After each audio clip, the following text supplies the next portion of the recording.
We are back again with the Terminator. Yes! T2 3D. Cool. El Terminator.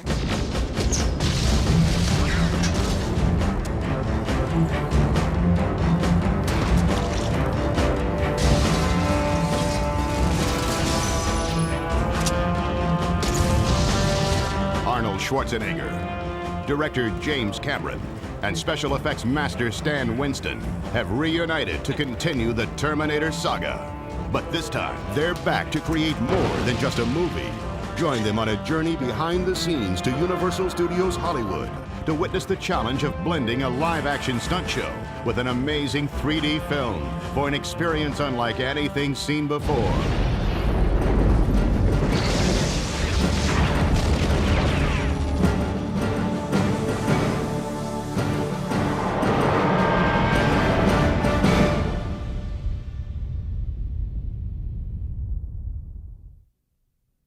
We are back.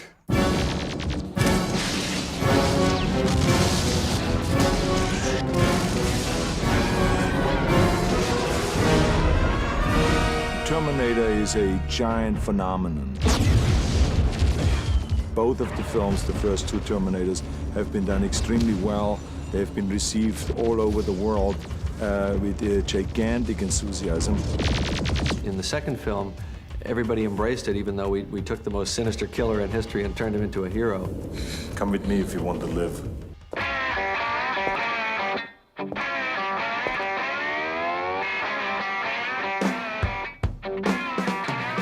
When Universal Studios Hollywood set out to bring the Terminator films to life and give the audience an experience beyond the movies, they turned to the Terminator's creators, Jim Cameron and Stan Winston.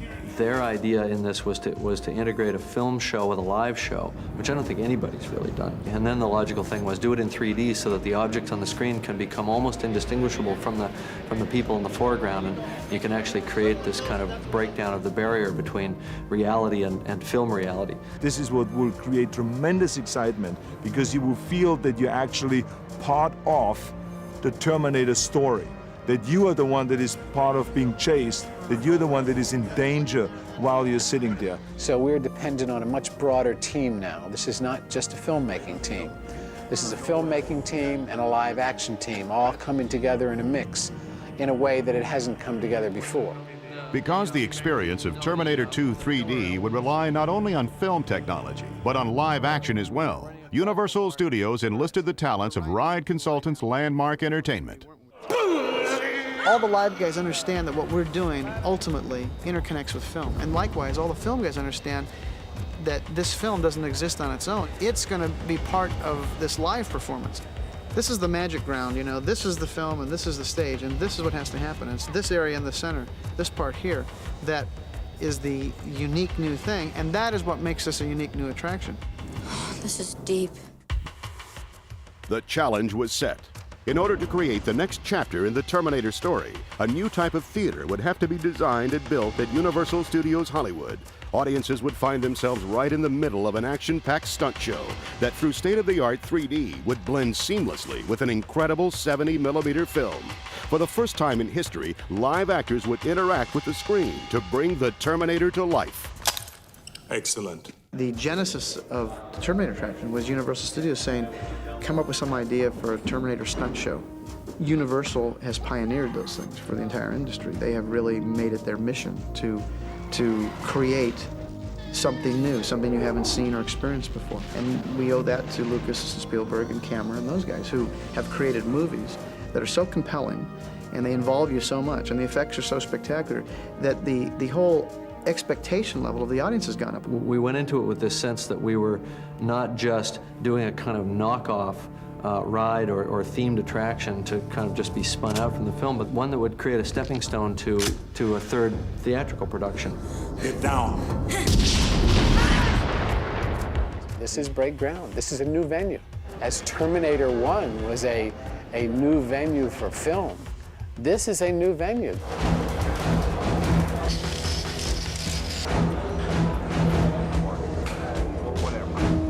As construction began on the Cyberdyne Theater in Hollywood, an exact replica of the stage was built in order to choreograph the live stunt show. What we're using that stage to do is to define up front how we're going to have the live actors interface with the 3D. We do actual timings and how long it takes to get downstairs, how long does it take to get across the stage, and we establish the points where film or mechanical effect is going to interact with the actor. Hey, that could work, that could work. Then you'll come down, they come to here and they see the targeting dots coming toward them. They move over to here and they get stopped by the ones coming on this side. Right. You got, what, 2 T-70s on each side? Three on each side. 3 on each side, okay. So we actually have characters jumping into the screen, coming back out of the screen, and we're trying to break down that barrier between the audience and the events in the picture. Are we learning yet? Once the choreography and effects were established on stage, the next challenge was to create a 3D 70mm film that would complete the experience of Terminator 2 3D. Try to put it together. My discussion with MCA went something like, if we're going to do this, let's really do it. Because they had sort of said, well, we'll get a guy, we'll put him in makeup, it'll be kind of a generic Terminator. I said, there's only one Terminator. It's definitely you. If we're going to do a 70mm film based on the Terminator films, let's get Arnold, let's get Eddie, let's get Linda, let's get Robert. Speak of the devil, just as I spoke your name, you appeared like a demon. It's Cameron that really motivated me to come here and to do this thing. You have to kind of sell it with attitude because you want to push him past you and get him ahead of you. When he said, let's shoot this in 3D and all this, I was very enthusiastic. I said, I can work with him again. I don't have to worry about anything. I know when I come on the set, the shots are set up in the most perfect way and grand, the whole thing, and that he will have, again, the best team together. And when you have someone as committed and creative and imaginative at the helm as Jim Cameron, then it's going to get done. You show up. Okay, here we go. Come slamming in. Stand by to roll. Stand by. You skid up to a stop. You look around. Then you see the T-1000 coming. Here we go. Stand by. Okay, here we go. Let's roll camera. Roll camera. And action, action. I hit him like that.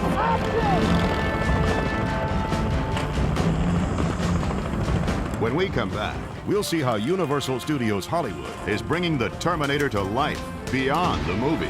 End sticks, end sticks. That is it, cut. End sticks. Of course, Cameron again goes a step beyond, and now he shoots 3D. So now we call it T2 3D. In order to create the illusion of live actors jumping into a movie screen, Universal Studios Hollywood set out to create a realistic 3D film that would sweep the audience into the heart of Terminator's future war.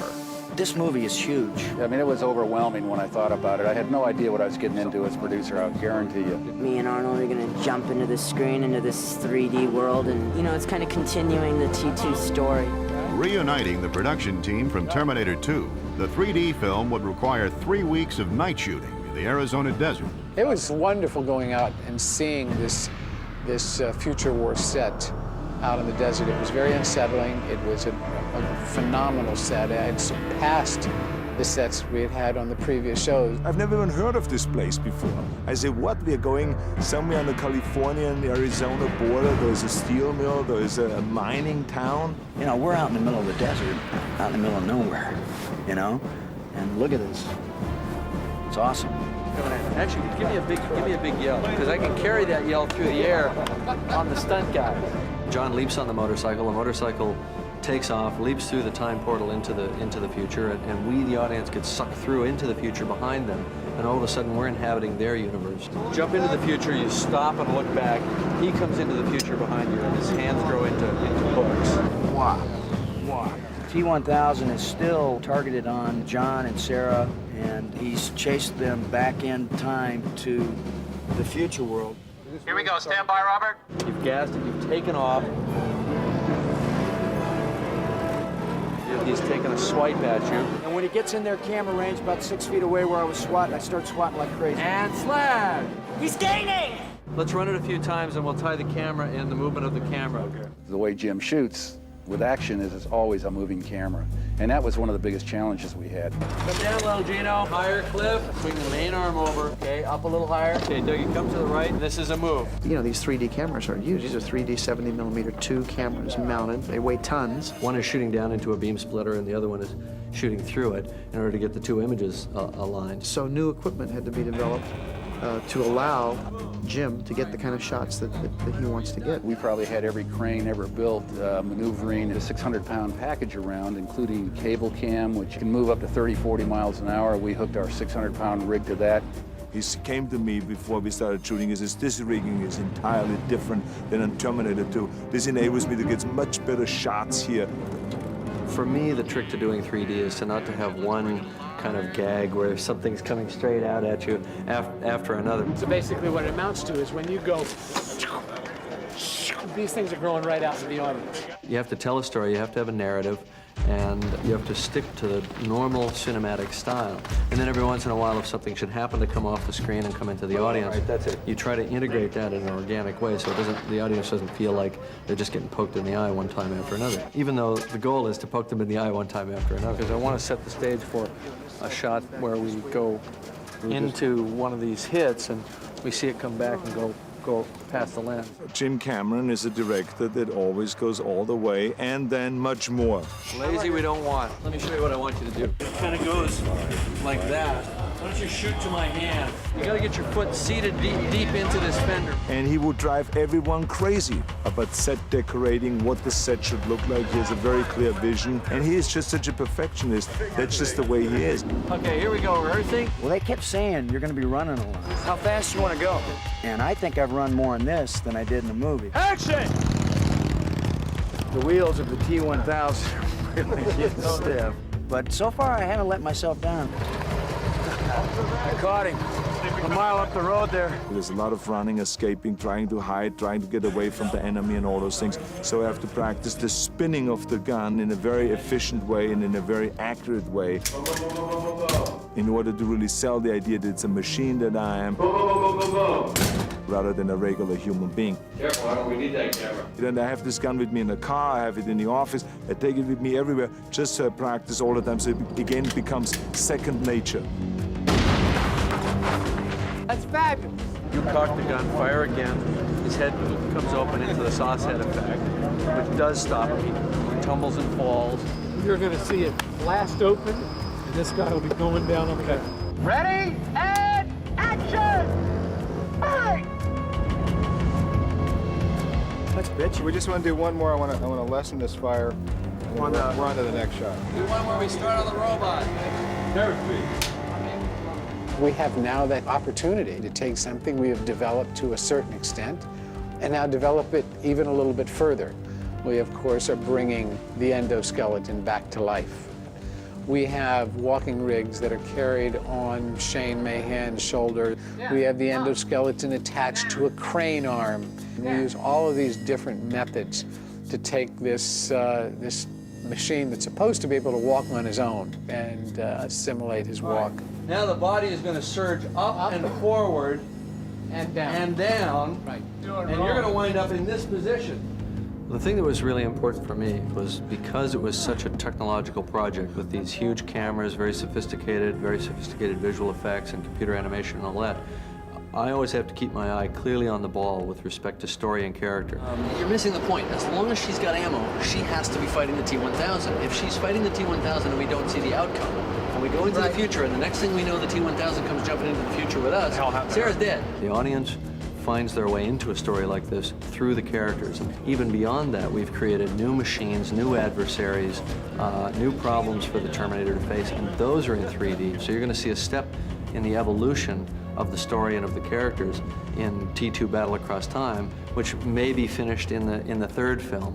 In order to continue the dynamic action in the war between humans and machines, Cameron assembled an army of effects technicians and stuntmen.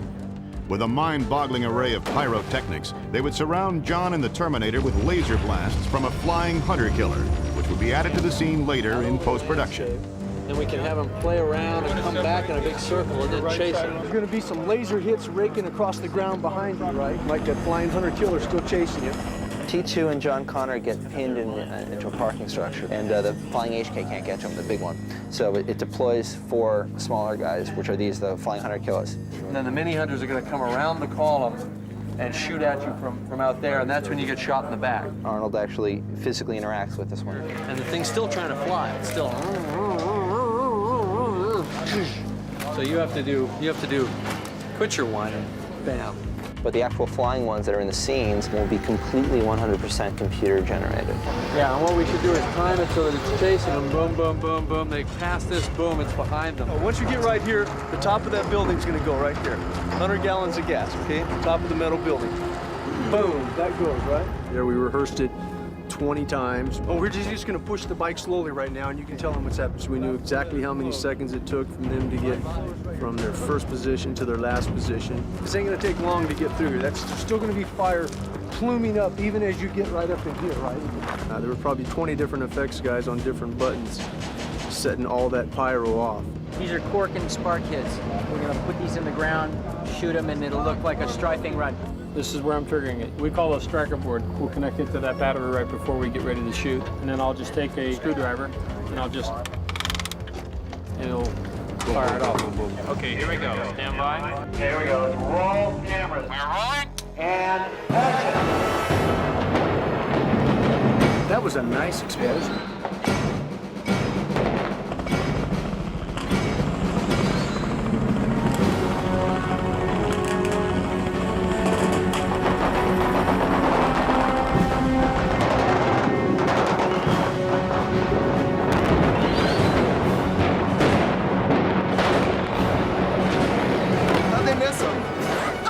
Pretty cool. This whole run is only 12 seconds. It's getting hectic.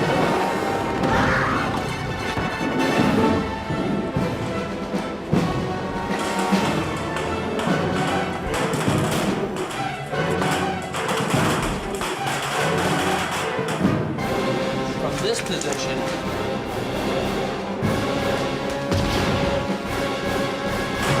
Get down.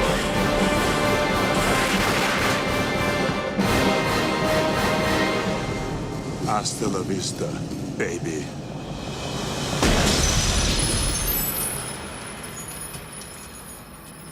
When we come back, we'll see how Universal Studios Hollywood faced the challenge of putting it all together for an experience that's breaking the screen barrier. That's a wrap.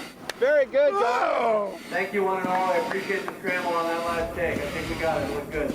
Once Terminator 2 3D had completed principal photography, the production moved to Santa Monica-based Digital Domain for the challenge of creating mind-boggling, never-before-seen visual effects and blending them seamlessly into Cameron's action-packed 3D film. Unfriendly skies, go, go!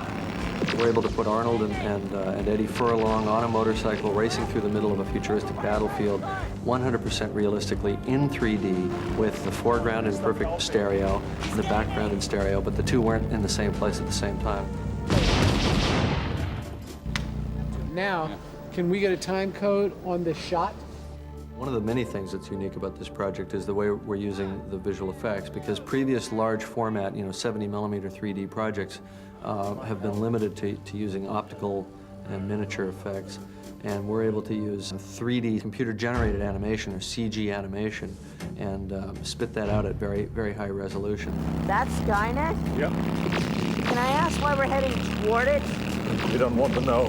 At the very end of the show, after this long chase sequence in Act 2, we end up inside Skynet, a completely computer-generated environment that had to hold up on 3 screens, not 1, and in 3D, in stereo.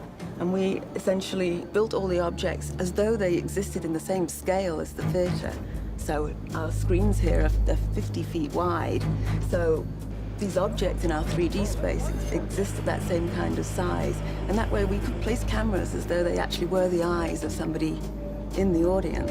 Because the computer-generated animation of the 3D film would have to work in sync with the live action on stage, a series of tests were conducted to give the creative team an idea of how the two would work together.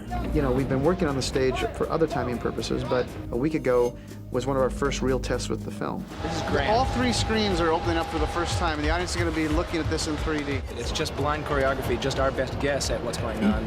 We have never seen it with film until maybe tonight. And there were a lot of revelations that night. Jim was there, and we spent 3 or 4 hours really going through the live stage and as it relates to the 3D. I'd really get marks down, hit these marks. It should look like a dance studio. You got to come up and you got to go like that. And then, okay. If you want to full stop, that's easy. I don't see how that's going to be possible until all this stuff is hard choreographed on the stage. Yes, I agree. And I don't see how that's going to happen until we start getting some more animation up here on the T-Meg. And that information then requires either us in the live staging to make changes, or requires the film people to make some changes, modifications. You go through an iteration of change, come back. Okay, well, it actually takes this long for the live actor to run from this point on the stage to the other. So we now have to go back, change our animation in order to make all of these different things work. And we're kind of having to work together like this because there's no way to actually test it except to get in these mock-ups and do it with bodies on stage and film up there and put the glasses on, and you begin to see how these things are going to relate. As final adjustments were made to the film and choreography, completion of the Cyberdyne Theater at Universal Studios Hollywood would include a wide array of pyrotechnics, physical effects, and specialized audio to create a completely unique sensory experience. Automatic targeting systems active. Commence firing.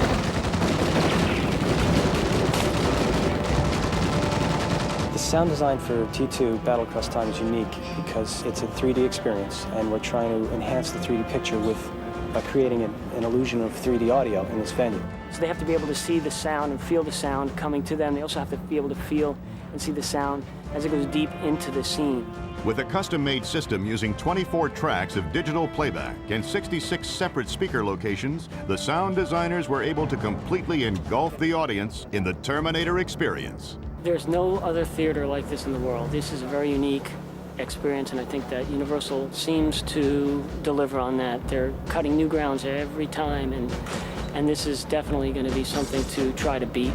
Let's bust the move. So the thing is really a kind of sensory assault at that level. Hit him, nuts! You are completely enveloped in this 3D world. Break it! Break it! He's got it! It just keeps coming at you. We use environmental effects, 3D effects. It's the whole kitchen sink. And that makes it huge, and it makes it wonderful. That's the kind of experience I want them to have, and that's what we will give them. They'll go in thinking it's just some gimmick, and they'll see that it's actually a continuation of the storyline. It's almost like a third Terminator film. It's just that you can't go to see it in any theater in your neighborhood. There's only one or hopefully 2 theaters in the world that you can go to see the next Terminator movie in. Let's go! Gaming! I don't think anybody's going to walk out of the theater disappointed, that's for sure. He's right on us!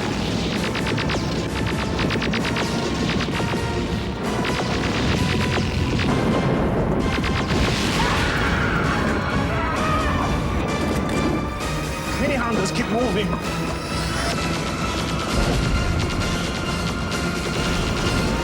Get down!